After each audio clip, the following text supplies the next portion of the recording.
আমার দেশ বাংলাদেশ বাংলাদেশ বাস্তবায়নের বাহিনী রাজপথ ছাড়ি না। এই ঢাকা 17 আসনে কোনো নেতা আছে?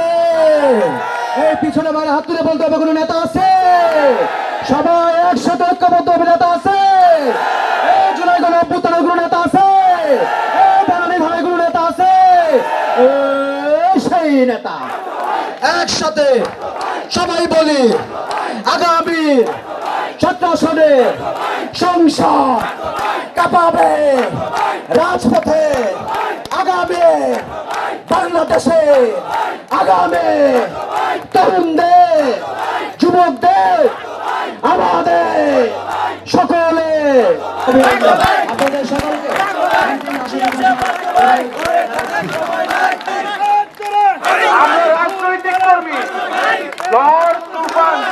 তালে তালে এই এক কিশোরে এই এক তালে উত্তরে দক্ষিণে সংসদে সারা বাংলায়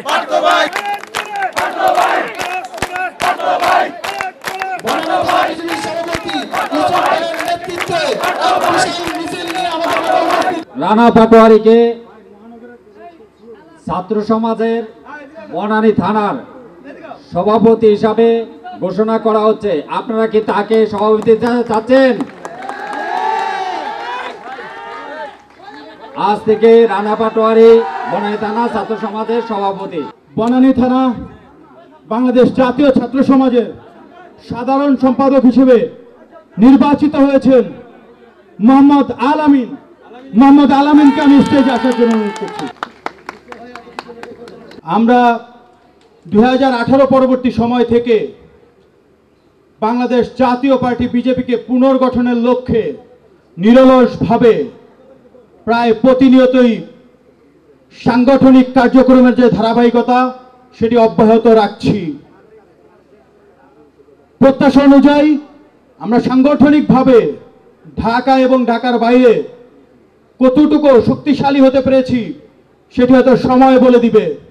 তবে আমরা স্পষ্টভাবে বলতে চাই, বাংলাদেশ জাতীয় পার্টি বিজেপি বর্তমানে বিএনপি এবং জামাতের পরেই তৃতীয় শক্তি হিসেবে ঢাকার বুকে স্থান করে নিয়েছে এবং ইনশাআল্লাহ সেই দিন খুব বেশি দূরে নয় যেদিন Bangladesh Jatiya party BJP barrister Andaleeve Rahman Partho ভাইয়ের দিক নির্দেশনায় এবং বিজেপি সহ সকল অঙ্গ সংগঠনের সাংগঠনিক দক্ষতার মাধ্যমে ইনশাআল্লাহ দ্বিতীয় এবং প্রথম সারিতে যেতে পারবে।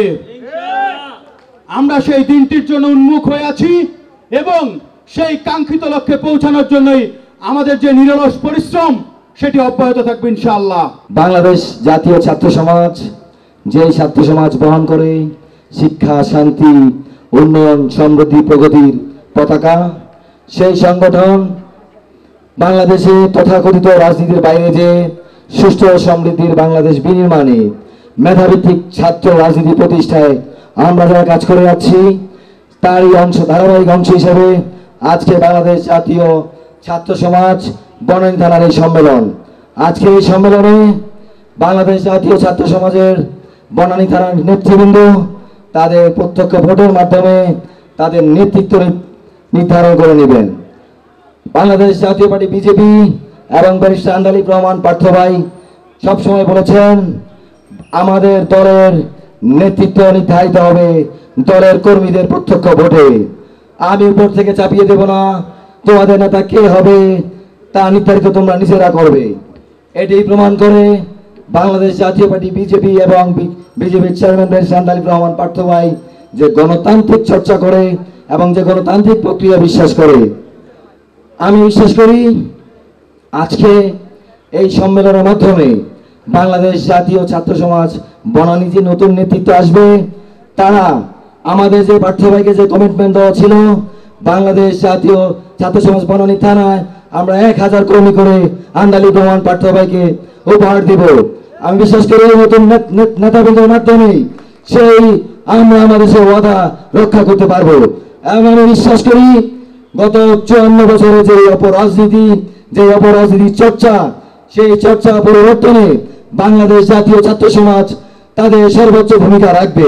সেই 2018 সালের পরে থেকে কিংবা 2018 নির্বাচনের আগে আমাদের যে কার্যক্রম শুরু হয়েছিল তখন আমরা হাতে গোনা কয়েকজন ছিলাম। আমরা বলতে পারতাম আমাদের কোন ইউনিটে কোন ওয়ার্ডে কতজন ছিল। আজকে আমাদের প্রত্যেকটা ইউনিট, ওয়ার্ড এবং থানা সুসংগঠিত। আজকের বনানী ছাত্র সমাজের এই সমাবেশই বলে দেয় আমরা কতটা শক্তিশালী। প্রিয় ভাইরা আমার, আগামী দিনে ব্যারিস্টার আন্দালিব রহমান পার্থভাইকে সংসদে নেওয়া এবং মিনিস্টারি পাওয়া পর্যন্ত আমাদের এই লড়াই চলতে থাকবে ইনশাল্লাহ।